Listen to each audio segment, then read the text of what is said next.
I'll tell you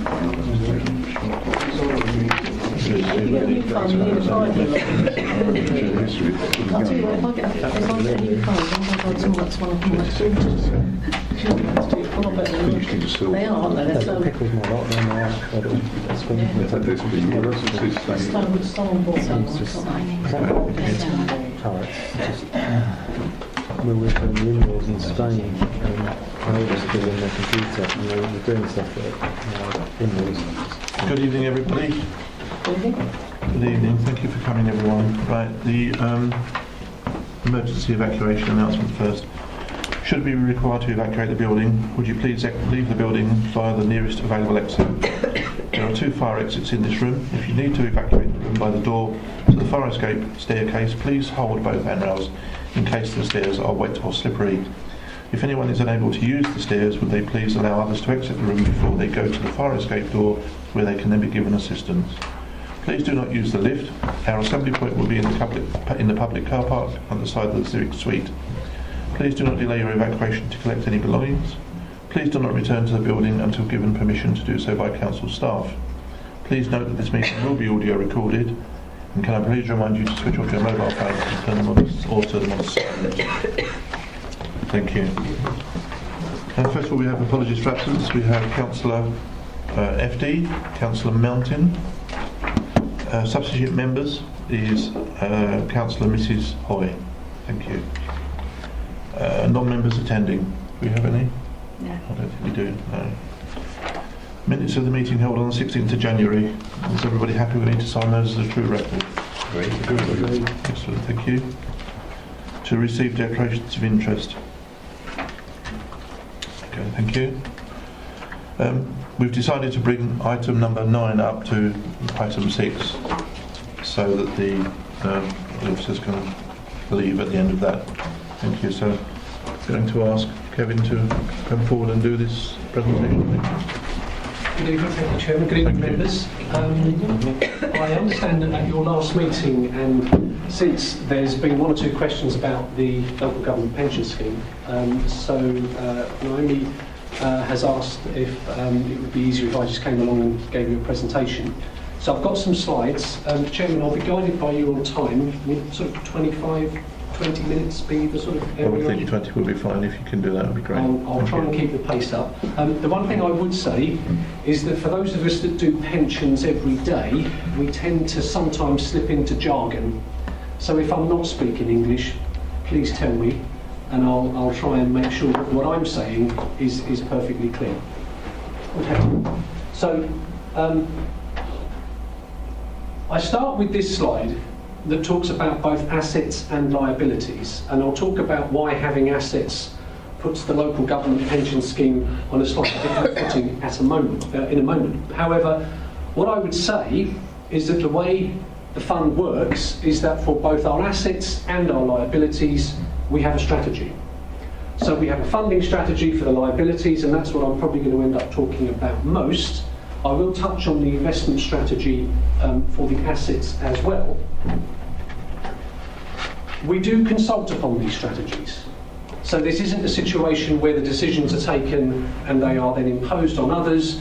You, as Rochford Council, the other tax-raising councils, and indeed a number of other employers are key stakeholders within the Essex Pension Fund. So the last time we consulted on the investment strategy was about a year ago. We will be doing that again later this year. And I'll talk in the main about the funding side of it, and that's something we do every 3 years. Sorry, through the chair. Did Rochford respond to that consultation? I will have to go back and check, but they tend to be public. We will send them out. I'm aware of the answer. I just thought it'd be useful for other members to know. That was also, if you can circulate to other members. Can do. That'd be yes. great. Thank you. Thank you. So we are in the process of having a series of consultations, and we publish the consultation documents at the end. A couple of fundamentals.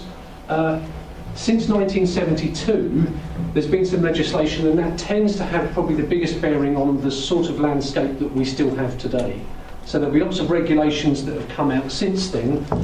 But in 72, ahead of the 74 reorganisation, there was an act in Parliament that said every county council was to maintain a pension fund. And the difference is that if you went back to the 1937 Act, it would have been every county, every district, every borough or county borough. So between 87 and 74, I would have expected Rochford to have its own pension fund, but as 74 loomed in, all of the funds in Essex effectively merged into what we have as the forerunner of today's fund. The other point to bear in mind is to what extent do you have discretion as the employers of your staff? And unfortunately, or fortunately, depending on your point of view, it's effectively a mandated piece. So again, stemming from some 1972 legislation, local government staff have to be given access to the local government pension scheme. There's an issue about teachers being elsewhere. I'm assuming that won't be of too much interest, but the unitaries in the county certainly have to make an alternative arrangement available. We are defined benefit. That means it was either final salary up to 2014 as the basis of how the benefits are calculated, or what we've now got, which is career average salary. And we have both liabilities, which is the pension promise to pay the future pensioners of tomorrow. We also have assets, because unlike most of the other public sector schemes, the initial contributions when they were first received were invested, and that investment pot has grown over time to be the asset base that we now have. As far as this is concerned, really, I'll talk about either the scheme in England and Wales or the 89 funds. There's a very similar arrangement in Scotland and Northern Ireland, but the regulations that tell us what we need to do come out of Westminster, not Storm or Holyrood. And we are one of the 89 funds within the national LGPS. Within Essex, we're on about 150,000 members, 40,000 pensioners, 60,000 employees, and what we're seeing is an increasing number of what we call deferred members. So these are members who may have had service in the past, they may have left, it might have been a reorganisation at one of the councils, for example, but they've not yet reached an age where we can pay them the pension. So we know at some point all of these deferred people are going to join the pensioner population, as ultimately will the actives. And again, I'm not going to read out every part of each slide, but to give you a flavour, you are one of the key employers as one of the major tax raising bodies within the county. We also have what I'm having to get used to call the Police, Fire and Crime Commissioner, and the universities and colleges. The growing areas of late in particular are the number of academies, but also what we call transferee admission bodies. Now this is jargon, I do get that, but in arrangements whereby particular councils will have outsourced their services, staff will have transferred to a contractor, often TUPE, the undertaking in order to protect the same conditions of service applies, so the new contracting employer joins the pension fund with the former council staff as a transferee admission employer. Community admission bodies tend to be voluntary sector, charities and so forth. So we've got a lot, and for the LGPS there's a lot more in Essex than there tends to be elsewhere. A few other bits, and I won't spend too long on this. These are the 2016 numbers. Broadly speaking, we were getting the same amount of money in as we were having to pay out, so we're cash neutral. The average pension we pay is in the region of £5,000. So when we see some of the way the press tends to report public sector pensions, we get a bit frustrated if people talk about gold-plated black holes, because on the ground, the amount of money we're paying, it's important, but it is very much in that average. And I'll talk about the actuarial valuation, but the assets and the liabilities of the fund at the last valuation are there. If you expand it out to the 89 within England and Wales, you'll get a similar pattern, but on a larger scale. Again, there's lots of members and employers. We've got a higher than average number of employers within the Essex scheme, mainly due to the academies, but not entirely. Cash neutral, and the kind of ratios you're seeing for assets and liabilities are broadly in line with Essex. These are some of the basic fundamentals, but are we happy so far if I keep going? Yeah. Thank you. Okay. In terms of how things are managed, I am in the first instance, accountable to 3 bodies at Essex County Council. So the ones that take decisions are the Pension Strategy Board and its Investment Subcommittee. We've also got a Pensions Advisory Board, which is a more recent innovation since 2014. All funds have to do it, and you might want to think of it in terms of scrutiny. So this is looking at what is happening here and here and what the officers are doing. And you're in something of a unique situation because at Rochford, one of your fellow members, Councillor Cutmore, sits on the Pensions Advisory Board. He's not wearing a county council hat, he's representing all of the districts and boroughs within the county, in a sense looking in a scrutiny function of what's happening over here. So if I just expand that a little, the decision making around the funding strategy is with the Pension Strategy Board, and the investment strategy is with the subcommittee. And then, strictly speaking, we've quoted the regulations there. The role of the PAB, as we call it, is to assist in compliance with the regulations. Our terms of reference go a little bit further. We're trying to get the dialogue going and the sharing of knowledge and understanding, so we've also put in that it's a critical friend of the other committees. So decisions here and here, scrutiny and oversight here. I'm going to start then with the funding strategy. The definition of a funding strategy is that it effectively frames the results for each employer of an actuarial valuation. So when we start collecting data at the beginning of a year when there's an actuarial valuation, you have to send it to us, we have to process it, we then give it to the actuary, he has to analyse it, and by the time we hit the autumn when your officers are building budgets, we are then proposing a draft funding strategy, and that's a series of options as to how the results for Rochford Council can be then looked at, considered, what choices are available to you, so that you can then build your budget through to February and setting the council tax. So we consult, and this will be the calendar years when there's a valuation. The last one was in 2016, and we will be talking to you again throughout 2019. In terms of contributions, we at Essex aren't in a position to say what the active members or the employees pay. That's set by Westminster, and it's a little bit like council tax because the more money you earn, the higher your contribution should be. So it ranges from 5.5 through to 12.5.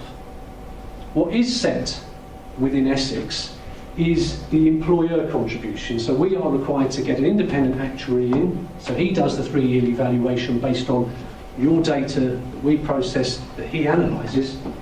And although it's not particularly clear because of the resolution on my slide, basically the outcome of a valuation is to set 3 years worth of contributions for each employer. And because it takes a year to do a valuation, effectively the 2013 valuation set contributions from the 1st of April 2014.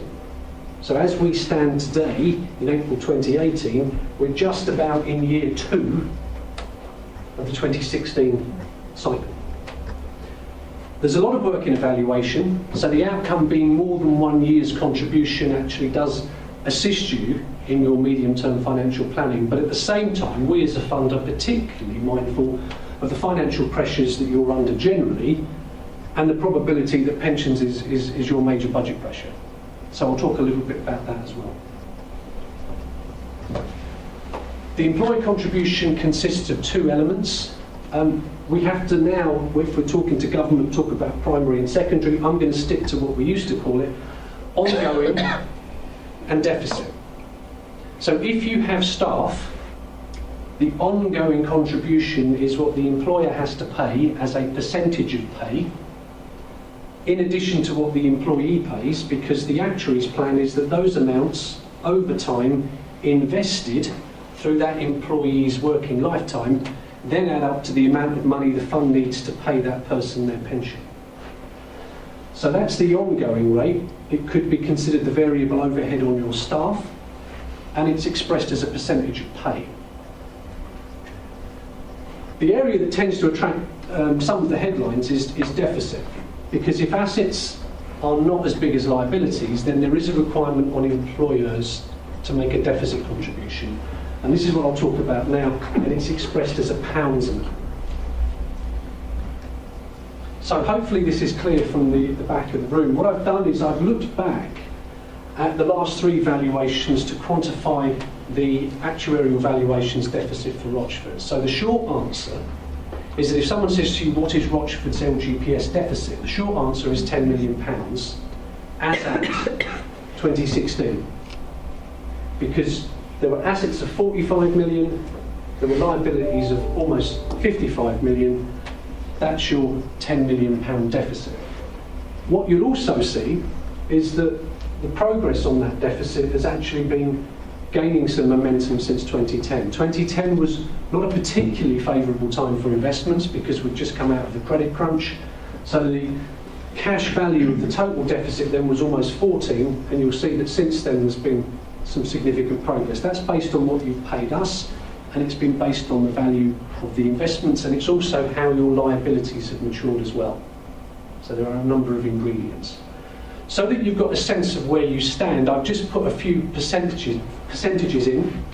So the funding level here is what percentage of your assets or what percentage of your liabilities are covered by your assets. So we all want to get to the 100% magic number where they both equal each other, but just about every defined benefit scheme in the country, pretty much every LGPS fund, is in deficit and probably has been since the 90s. However, again, your progress is in the right direction, and to give you a sense of maybe comparing apples with apples, because there are lots of numbers in pensions, I've just also put in where your district, borough, and I have to say the city council as well, because it's not a unitary, but the other district and boroughs in Essex are. And you'll see that you're pretty much near the average. So the funding strategy is what the strategy board looks at, and it has a number of points in it, but in very broad terms, I would love to be able to come to you and say, don't pay us as much as you did last time, but we're still looking at a fund that's in deficit. So really, what we're aiming to do most is to give you a set of options every 3 years that will allow you to have stability as a choice, so that you're broadly paying around about the same amount. Now, this is a little bit contentious because when Marcus Jones was at the DCLG, local government minister, he told all of the funds in the LGPS that stability is only a desirable, it's not an essential. He put solvency of the funds over stability of employee contributions. We are looking to continue to be able to do both. And very much that relies on how the investments are doing. But certainly that's been a key feature of the funding strategies that we've put in so far. I would expect it to be front and central of what happens in 2019 as well. So that the choices you get give you stability.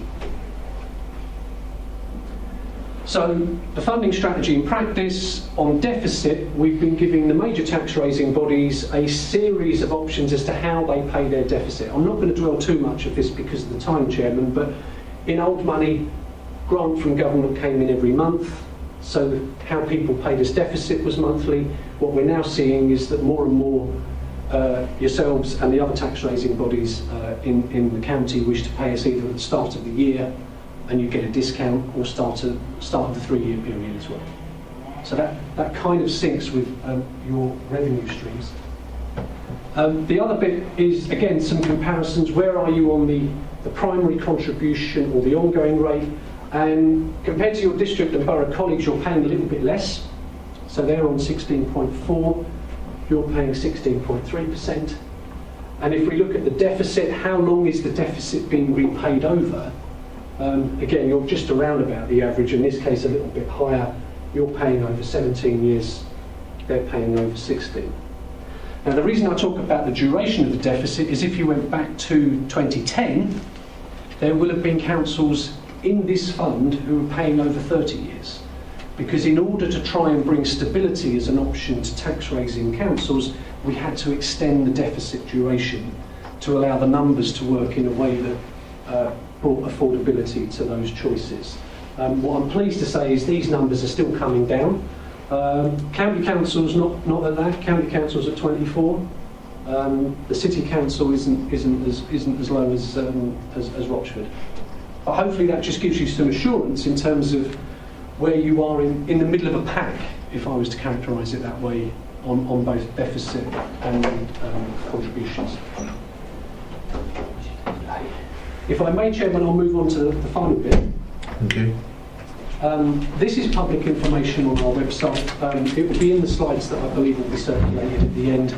This is what every other council has done at the last valuation, so you can have a look at that when you have some time. But that's also on our website. And I'll finish on investments. So we have the funding strategy that I've talked about so far. We also have the investment strategy. It's on our website, and we would be expecting to do another consultation on it relatively soon. It's underpinned by a series of investment beliefs, and we found that some of what we're doing is being taken up by other funds. But without going through it all, we think that equities will outperform bonds in the long term, and we've seen a lot of heavy lifting done in terms of your asset value since 2010. We haven't got a key concern about liquidity because the money coming in is broadly the same as the money going out, so we're not having to sell assets to pay pensions. And when we do have a higher outgo than income, we will simply re-divert some of the pension funds' investment income. So there might be some shares or property rents that we use. We don't put our eggs in one basket. We diversify where we can. We take advice. We are legally required to take advice. And we try and blend our approach to investment so that we're not doing all of the same things at all at the same time. And so when we hear particular news events on geopolitical problems and the markets get rather excited, Brexit's, for example, and the value of the pound, yes, it's important, and yes, we analyse that. But we have an investment horizon based around needing to pay pensions to people for the next 80 years. There will be 20-year-olds in our respective organisations who may not be retiring until they get beyond the age of 70, and by the time they're not collecting a pension from us, they may have children who are entitled to a dependence pension. So our time horizon is a long one. We are not investing for the next few years. The performance. So could I just have one question on the previous slide? Thank you, I was a bit slow. You've got investment beliefs there. Are there any ethical constraints on investment? We do not have a particular area in which we say to the investment managers, don't invest.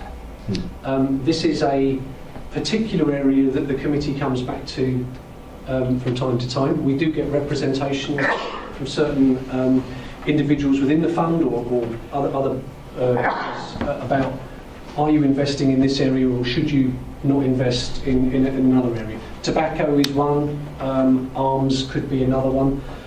The committee's decision at this point is based around its fiduciary duty.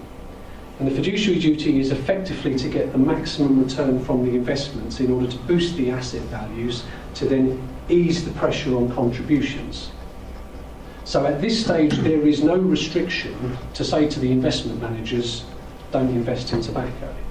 I would, however, observe that a lot of the investment managers that we talk to say that some of those areas that tends to be the most contentious are ones that they're shying away from anyway. There isn't necessarily, they think, the future returns in some of those areas that maybe there might have been considered 10 or 20 years ago. But it is an ongoing discussion. It's one that we continue to come back to because we continue to get representation on it, not least when we consult on the strategy. I was going to ask on the strategy, is it highlighted in the strategy or is it just people raise it? No, there is a section within the strategy, and I can make sure this gets circulated in what follows up, on the particular decisions they've taken to effectively come out with that conclusion. There is one restriction, which I ought to just make. There is property that the fund owns, and that's particular land and buildings. None of it's in the county of Essex, because it's always been felt there could then be a conflict between administering authorities at County Hall, planning authorities throughout the county, and what we don't want to get into is a conversation with someone saying, well, we own that building and we'd like something to happen. So that's always been something that the committee has steered clear of. So the properties the fund owns are all outside of Essex, and that includes South End. Okay, thank you.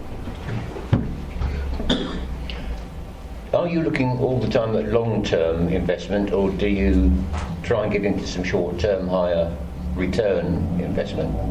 We do look to see if there are particular opportunities, and we encourage the investment managers to come back with suggestions. So the property manager, for example, isn't just investing the whole time in land, buildings or property unit trusts. For a time they asked permission from the committee to invest in property company shares, because they felt there was a means of getting the fund's exposure to the asset class, that the conditions were right to take advantage of. There was a particular instance around US Treasuries or US TIPS back in the early 2000s that we allocated some flexibility to the managers to go into as well, because it was felt that that was a particular opportunity. So if there are short-term opportunities, there is the scope for that discussion to make those sorts of allowances. What I don't think we're doing is trying to make very short-term tactical asset decisions. We at County Hall and on the committee, we're not asset managers.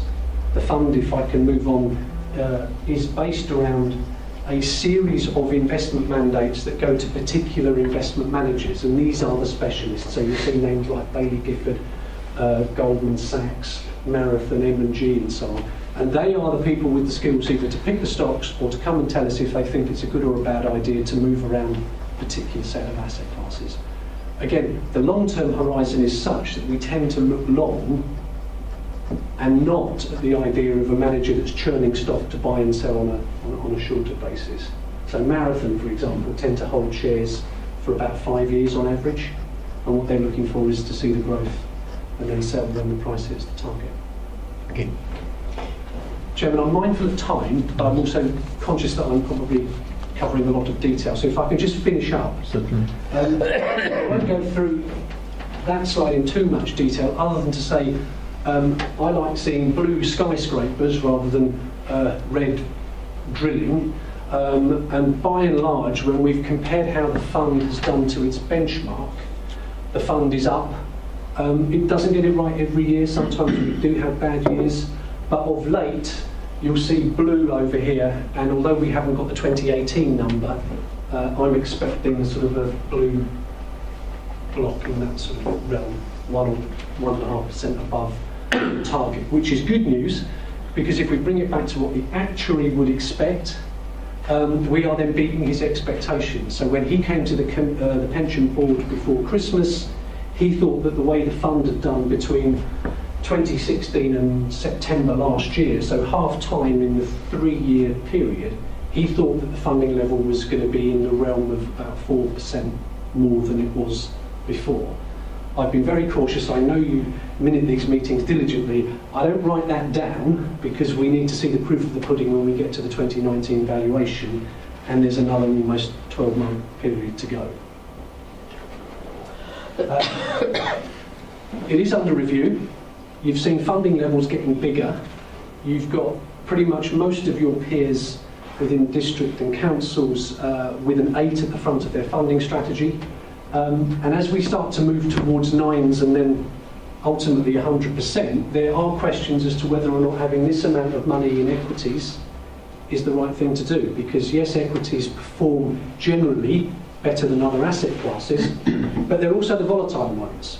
So when the markets take a tumble, it's equities that tend to tumble fastest, first, and maybe for the longest. So the committee is looking at, is that at 60% the right long-term allocation, or do we need to move some of it over here? And they are looking through that. So when I said that there will be a consultation on the investment strategy later this year, it will be on the basis of that discussion and those considerations that we're then talking to the fund's employers about the direction and what the allocation might look like in the future. And finally, I'll simply say that we've been doing a lot of collaboration as a consequence of an initiative started by George Osborne on pooling. So it won't make a great deal of difference to your experience of our investment performance. It will reduce the cost slightly because as we, in Essex, invest alongside pretty much the East Anglian and South East colleagues. We're in something called Access, which is one of 8 pools that the government wish to see formed, so that we're investing in a sort of more structured way. Then the amount of money that we're being charged by the investment managers will go down, because the purchasing power of the 11 funds or the 10 funds over here or the Welsh funds collectively will be able to drive a better bargain. So in the interest of efficiency, the government have started a proposal, and we're making quite a lot of progress with Access, and we would expect to see the first later this year as well. And apart from a couple of slides that just give you a bit more detail, Chairman, that was really as far as I was prepared to go. Thank you very much. Are you happy to take any questions? Of course, yes. I expect Councillor Hoyle. No, I asked my questions on the way All through. right. Does anybody else have any questions? Thank you very much. Oh, sorry. FD. In light of information that's come out today regarding Northampton, I believe it's Northampton Council and the problems that they're in, they have dipped into funds that they shouldn't have done. What safeguards are there to stop councils actually dipping into these funds? It is a So separate... for other reasons other than the pension? It is a separate arrangement. So in terms of Essex County Council, the name above the door is Essex County Council because they have, if you like, the administering authority responsibility. There isn't a separate legal entity that says Essex Pension Fund. But beyond that, the way we are required to be structured is it's a separate general ledger. Since 2010, there's meant to have been a separate bank account. We've had one prior to that. So the accountancy and the cash management and the closure arrangements, the treasury management strategy is all separate. And we have a separate set of accounts. So the monies that we're accounting for and monitoring are in, if you like, one entity, and Essex County Council with its service provision arrangements is completely separate. So the short answer is councils cannot dip into these funds? No, because the funds are there for particular reasons, and ultimately it's the payment of the beneficiaries' pensions. Thank you. Thank you very much. Any other questions? Thank you very much for your time. Thank you. Thank you. Most enlightening. Okay. And Thank we'll you. circulate the slides and there's a particular piece around the investment restrictions. Yes, thank you. Okay. Thank you. very much. You're more than welcome to stay, but I suspect you won't. I'll leave you to it. Thank you. Right, we now go on to item 6 that's the external auditor reports. To consider the report of the Assistant Director of Democratic Services, drawing members' attention to the findings. Thank you. Thank you, Chairman. This report is to provide members with updates on the progress of recommendations reported to this committee by EY, Council's External Auditor, for their work of 2016-17 relating to the final accounts and certification of claims. I would like to draw members' attention to items 1 and 2 on page 6.3 and advise these are completed. Thank you. Any questions from any councillors? Councillor? Sorry, hopefully they're quite basic. Tony, I noticed on page 6.3, item 1, on the management response, it says the financial system currently used by the council. I just wondered if the use of the word currently had any meaning. Are we likely to change, or is it just am I reading too much into the use of the word currently? I can pick it up, Chair. I think you probably are reading too much into the use of the word, but we're always scanning the market to see if there are potentially other systems that would benefit us as we look at our overall transformation of business needs. But at the moment, no, it's access dimensions. Right, okay, thank you. That's an easy one. And then on page 6.4, I think it's 6.4, it's just, again, the management response. I know you said it's complete, or it's complete as you're satisfied it is, but we're referring again to the problems in recruiting staff. I'm aware that this also comes on, or there's a point I've got noted further on a further report about staffing levels as well. I don't know if you want to just comment on that here, if we are getting any nearer to solving the problem, or if it's ongoing. I'm pleased to say we've actually got a conditional offer of employment to a qualified senior auditor. We're just going through the processes of obtaining references, so hopefully that will be put to bed quite shortly. Okay. I'll leave it there. I'll raise it very slightly on the point further on, but you've answered the question. Thank you. Councillor, it's good. 6.4, internal audit should put in place plans to resource, etc., etc. Are they in place? In respect of the ICT, we did make an effort to look at getting an external auditor to look at it with the technically. Key tech, I wasn't going to say. Correct knowledge to be able to do the job. They wanted just £15,000 just to sort of spend a few days looking at the system, and that money wasn't there. We are looking at, we're working currently on a sort of non-technical audit where we're getting questionnaires from EduServe and the service delivery side. We were waiting one from the data centre, where we've had a response from EduServe with respect to what the items that are in the cloud, and we should hopefully get some sort of overview, non-technical overview, in time for the main committee. Can I just follow up on that? We've put together a self-assessment checklist and we're waiting a response from EduServe to actually find out the merits of that, and where our weaknesses are. One other point. Benefits team to perform early extended testing in those areas where errors were identified. Are they in place yet? The samples wouldn't have been selected yet from running the end of year housing benefit subsidy claim. I think, what is it? Perhaps you help me on this one. The external auditors select the sample from the claim, and then the benefits team will do the work. So the period around timing for July will be more or less around the time that they'll be doing the work. It usually finishes around the same time that we do the initial testing for the external auditors, and then the whole lot's assessed by them to make their report in the new year. So you don't look yourself for any errors, you wait for the auditor to spot them? No, it's just that we have an ongoing caseload of around about 3,000 claims, so the external auditors will select the sample that they want the team to look at, and they can't do that until the housing benefit subsidy claim has been run. As soon as that is made available to the external auditors, they will provide the initial testing that the internal audit do on about 40 different cases, but that's whole year coverage on every element of an individual claim. But the elements that the benefits team will be looking at is they may be asked to look at sort of 40 accounts with a relation to a specific start date or type of benefit, and they will just be looking at that element of it. So there's two sets of work that will go to help the external auditors to make their assessment for the benefit system. If I can just expand on that, we actually, the auditor that leads the work on this from our perspective, met with the benefits team, I think earlier this week or last week, and agreed those areas where we think 40 plus testing needs to be done. So progress has been made on that, but as has been said, we can't actually select samples until the final sort of claim report is being run, but we've made progress in agreeing the areas that we need to be looked at. Thank you. Happy with that? Yeah, thank you. Any other councillors?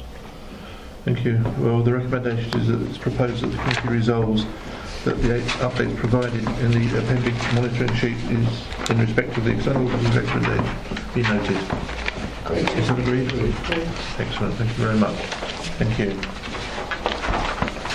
Move on to item 7, internal audit plan and charter for 2018-19. To consider the report of the Assistant Director, Democratic Services, presenting the proposed 2018-19 internal audit plan and charter for members' approval. Thank you, Chair. I'll take an item. Yeah, thank you. I'd like to deal firstly with the plan itself. The annual internal audit plan is simply a list of audit engagements to be conducted in the coming year. Its purpose is essentially derived from the need for the Chief Internal Auditor to provide an annual internal audit opinion and a report that can be used by the organisation to inform its governance statement. Unfortunately, there's no magic formula for me to use to identify actually our minimum level of audit coverage in terms of audit days. It's based on individual factors within each organisation, and that will determine the priorities for the audit plan. So there's no magical formula that says I need to put in X number of days. It's based on my risk assessment of the organisation itself. That said, the audit plan has been developed by taking account of the risks identified by the organisation in its risk register and other documents, using the internal auditor's own experience of the organisation and the sector more generally to identify other areas of risk which may warrant attention. And also we've discussed the risks and other relevant issues with the organisation's management team in putting together the audit plan itself. So we've actually been out there and had audit planning meetings with all service managers to identify audits for the plan in 1819. In terms of plan delivery, we, as Jim mentioned earlier, we had no resource issues for 1819. We've actually recruited to the vacant post. Something we've done this year is to actually prioritise the audits in the plan itself. So we actually provided priority ratings of 1 and 2. In terms of provision, we will look to deliver all priority 1 items, and it's hoped that we will deliver the other priority 2 items. But again, it depends on resources available. If we run into problems, then our main focus will be those priority 1 items, which enable me to produce an opinion on the governance arrangements for the council. If we move into the charter, the internal audit charter is basically it's a formal document that defines internal audit's purpose, authority, responsibility, and position within the organisation itself. It essentially acts as a service-level agreement between myself and the audit committee. The charter sets out the nature of the services that internal audit will provide and how internal audit will help the organisation achieve its objectives in 1819. The charter needs to be reviewed periodically and approved by this committee. I'm quite happy to take any questions. Thank you. Any questions? Sorry. Just a couple, not on the charter. I thought the charter was pretty standard, I assume. On page 7.5, we've obviously got 2 it says 2 overruns. I believe there's 3 overruns. There's 2 overruns with leisure services and street scene from last year, which were not started, which was the staffing issue. The staffing issues now hopefully solved.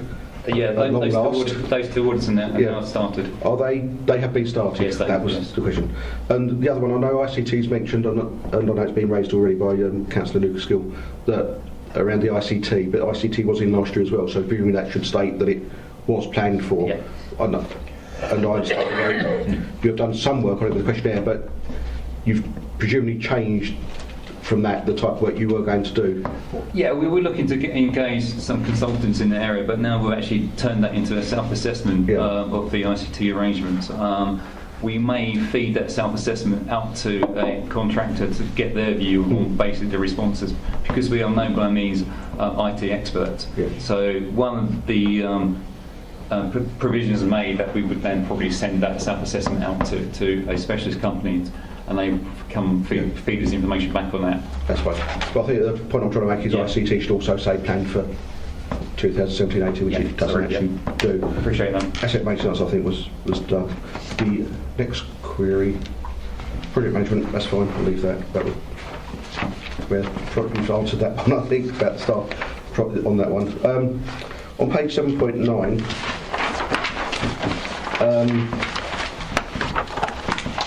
failure to produce and meet a balanced budget and MTFS. It does say and MTFS, but actually underneath you're just monitoring the budget.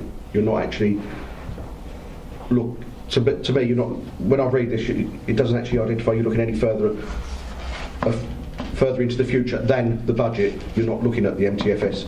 Is that the case, or am I just reading this wrongly, or am I missing something else? We look beyond budget monitoring. We will look actually how the medium-term financial plan has been put together. So which it does say elsewhere, but in that actual 2 lines, it doesn't actually say that. So you will be looking. It does include the MTFS as well, and whether or not the budget gap can be or will be met, and the likelihood of that happening. Right. Okay. That's my notes. Thank you. Thank you. Thank you. Page 716, the 3rd paragraph up from the bottom, if evidence or suspicion of fraud, bribery or corruption is identified. Have there been any significant control failings in this area? There's not been any identified fraud in 17-18, to my knowledge. There also is fraud in relation to council tax, and that's ongoing in terms of basically benefit claims, but that's handled by the compliance team. Outside of council tax, no, there's not been any issues around fraud. Okay, thank you. Do we have any other questions? Thank you, Mr. Chairman. Am I right in the suggestion that we only have the one internal auditor? We currently have Jim, and we have appointed a new senior auditor. So over and above the two full-time senior auditors, sorry, Jim's the principal auditor, and then we have a senior auditor, and then it's myself as the chief audit executive. Okay.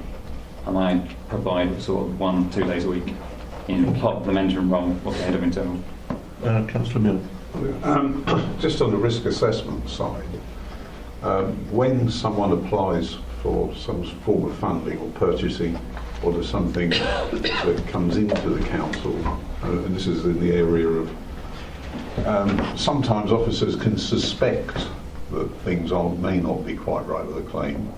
Do you have a sort of a risk assessment form for that claim where you give it a rating 1 to 5 and then the likelihood of something else and then pass that through the system? Even though superficially it looks as if you have to pay it at the time, and it looks...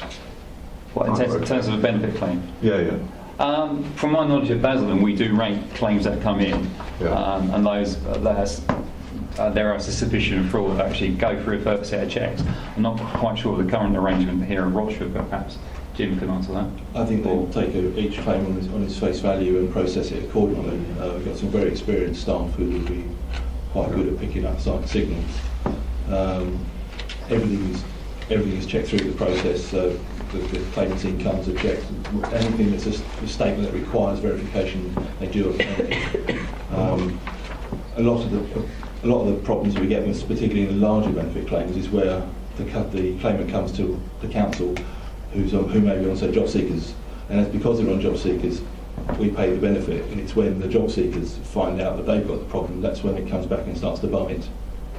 Yeah, but I thought it goes a bit beyond that. I mean, when you're planning something like ICT, for example, the planning of the migration stage, I know we do look at the risks involved and what could cause an overrun, and it's easy in hindsight with this one because we didn't realise the extent of Capita's involvement in that one, which causes problems, and previous actions.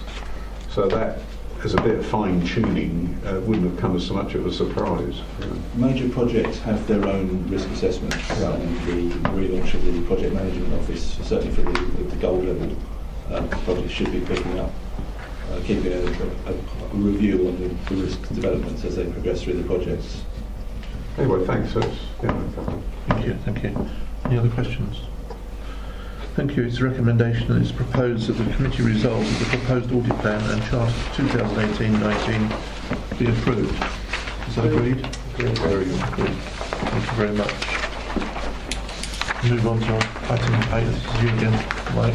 Is to consider the report of the Assistant Director of Democratic Services summarising the Audit Committee's proposed schedule of business for 2018-19. I'm going to pass over to Jim for that. Again, Chairman, thank you.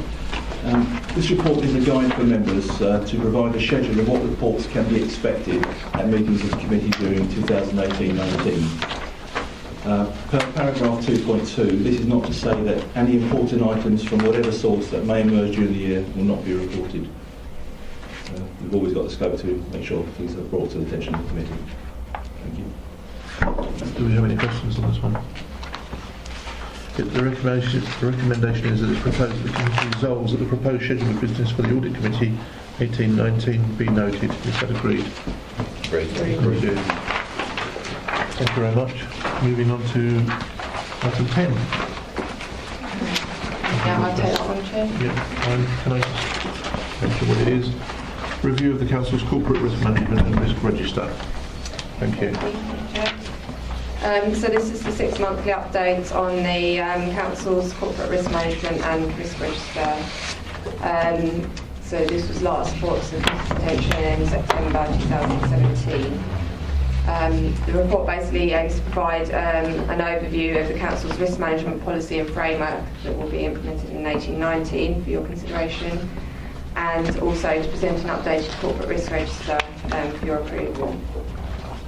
I would just draw your attention to the risk policy and framework. While it's broadly in line with the policy that we've had in place anyway, we have slightly broadened the scope to bring in the wider responsibilities of council officers in terms of service risk registers and, you alluded to, looking at project risks more closely as well. So we're trying to reflect the risk environment across the whole of the council and pin down the roles and responsibilities for officers across the council as a whole. So it's not just a corporate risk register to go and by the leadership team, but to try and disseminate, the responsibilities across the whole of the organisation. So the policy and framework sets out how we plan to do that over the coming financial year. There is still further work that can be done. In particular, we will be looking at contract risks and the risks associated with that a bit more closely over the next few months. But in general terms, the risk register for the corporate risk register, each risk is reviewed once a year, but on a 6-month rolling basis. So some of the risks have been reviewed since the last audit committee meeting, and the report sets out which of those risks have been reviewed by leadership teams since then. The remaining risks will be reviewed over the upcoming 6 months. So over the course of the year, all of the corporate risks will be reviewed by the leadership team. To reflect members' feedback from the last review of the corporate risk register, there is a new risk on there in relation to GDPR and the upcoming legislation that's going to be implemented. So we recognise that as obviously a potential risk for the organisation, as it is for all organisations, and the work that's been ongoing to try and mitigate some of those risks. So that's the main new risk on the risk register, but some of the other risks have been updated in terms of changes and wording around and some of the updates that have happened since the last review. So I think that's all I was going to draw your attention to, but if there's any specific questions around either the policy or the actual any of the risks on the risk register, then we have to talk. Thank you very much. Do we have any questions? Councillor. Sorry, there's 4. And it's on the quality controls where they're either poor or fair, which according to the quality of controls, they're not good enough. Page 1022, item 3B.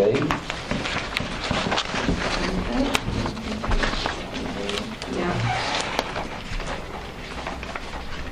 So the health and safety incident for which council is reliable.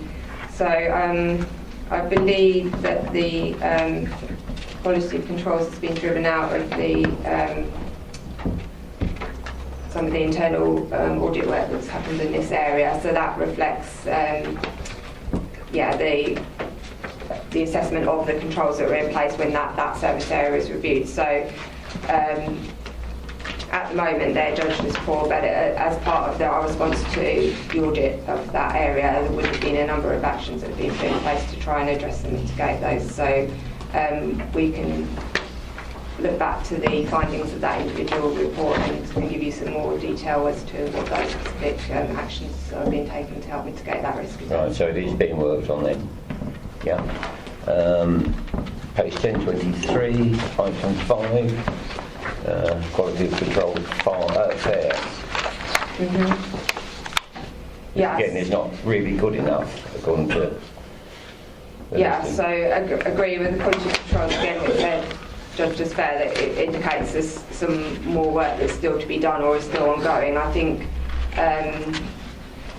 in relation to how we hold our data, that links back against the corporate risk around sort of GDPR and the higher sort of bar that's been set around data controls and the level that we have to meet to ensure that we're compliant. So I think we're aware as a council, as other authorities are, that there's still quite a bit of work to be done in that area to make sure we are fully compliant, but we are well aware of those issues and we are putting a plan to work towards those. So I'd be looking to see that risk sort of move upwards, but it's probably, there's still some work to do at this point in time, so that's why it's been judged as fair.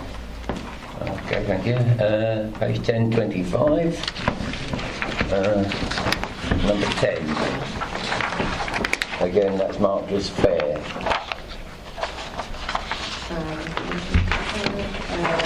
So this is about the staff, yeah. So again, I suppose that links into Councillor Hoy's sort of question around staff retention and recruitment. I think again, we're at where there's an underlying risk around staff sort of levels, and you know, I think there's always going to be some inherent risk there, just because of the nature of the organisation and the level of staff that we're operating with. I think as a leadership team, we're aware that there are some, you know, staffing issues in particular areas, but we've been looking to address and mitigate those as far as possible. So I think it's a risk that's not going to go away, but we're managing it as best we can within the resources we've got available. I shouldn't think that we as a council are the only ones in that sort of situation. No, again, yes, very good. I think final point, 1028, item 14. Again, it's fair. This is ICT. Yes. So, again, I just sort of echo the previous comments in that ICT is probably an area where we are aware there is further work that needs to be done. We have been making continuous strides, you know, around our ICT strategy, particularly with the migration project to make sure there's adequate controls in place to help meet our organisational strategy. But I think, as we say, there's still more work to be done in that area to get us into a position where we'd be judging at level risk or quality of controls.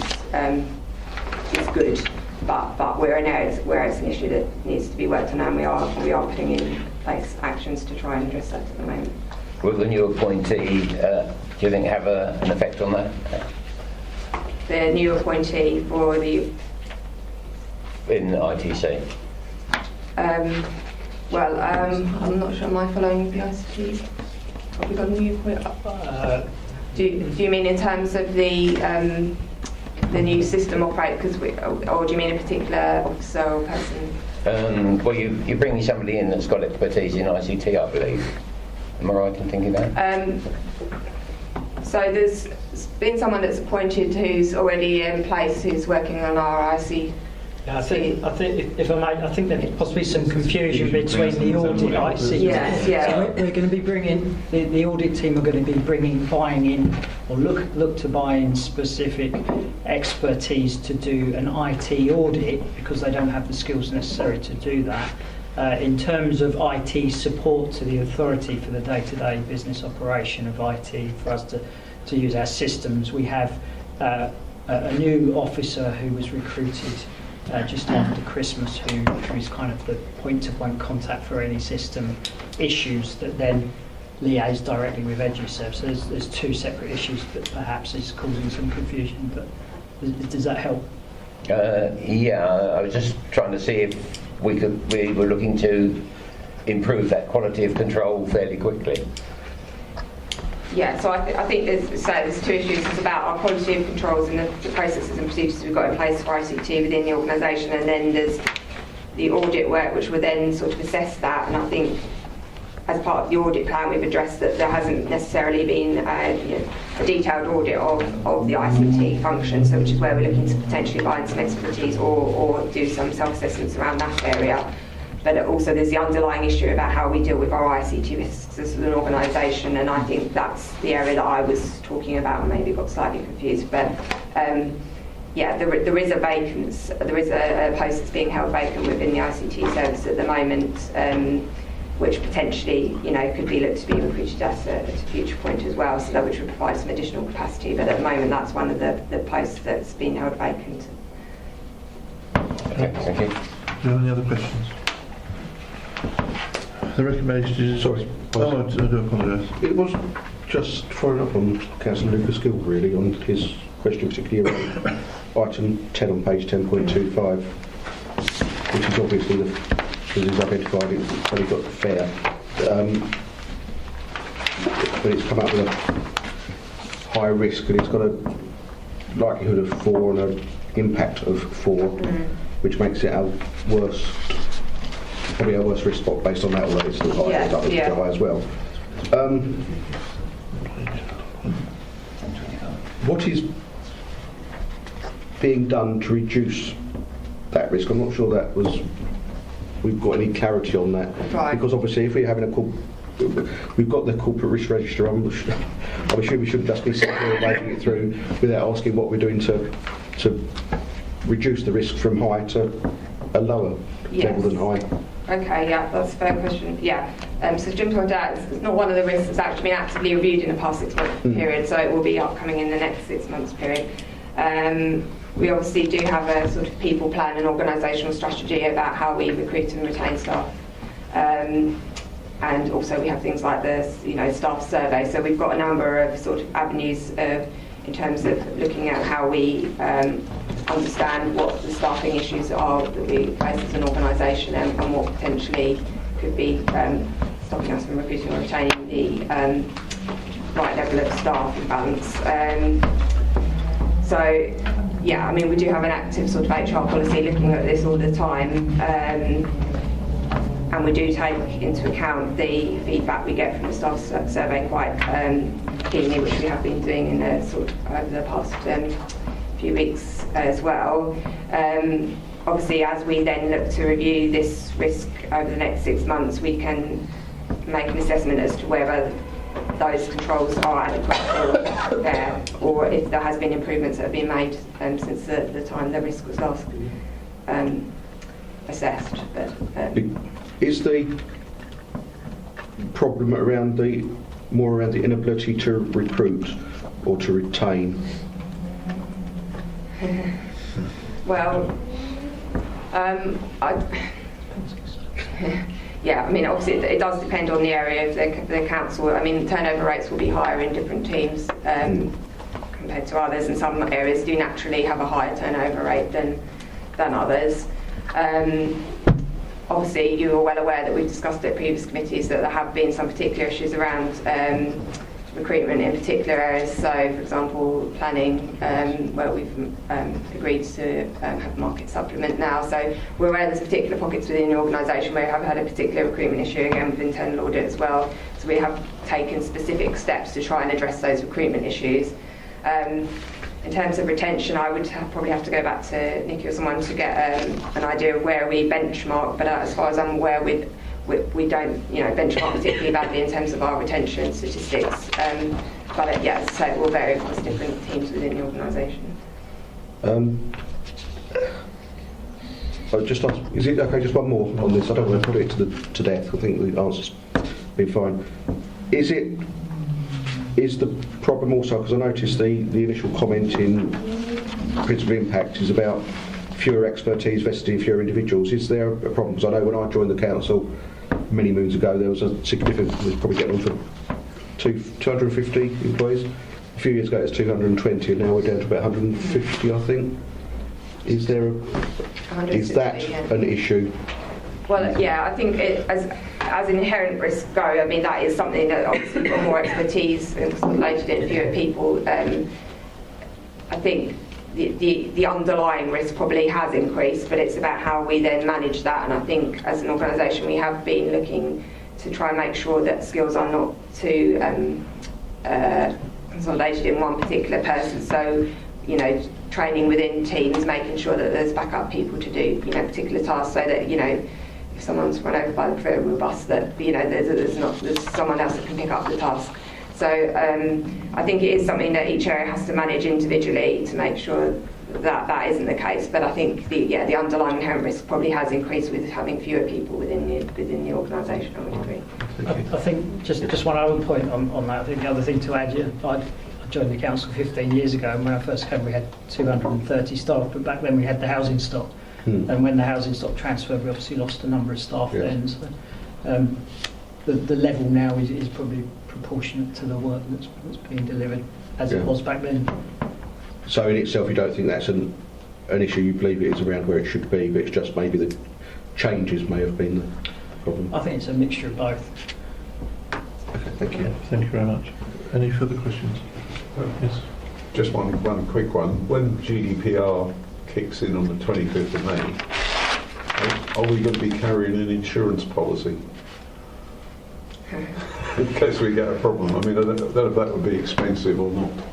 I think it's a statutory duty that we can't insure against. So I think we can't insure our way out of it, unfortunately. Not like HMRC investigations. You can't carry a policy. Okay, that's the only question. Okay, thank you very much. No further questions?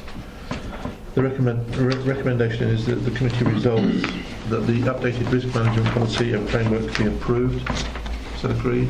And also that the content of the corporate risk register for 1819 be noted. Noted. That's the end of the meeting. Thank you very much. Thank you, officers, and thank you, councillors. Thank you very much for your help.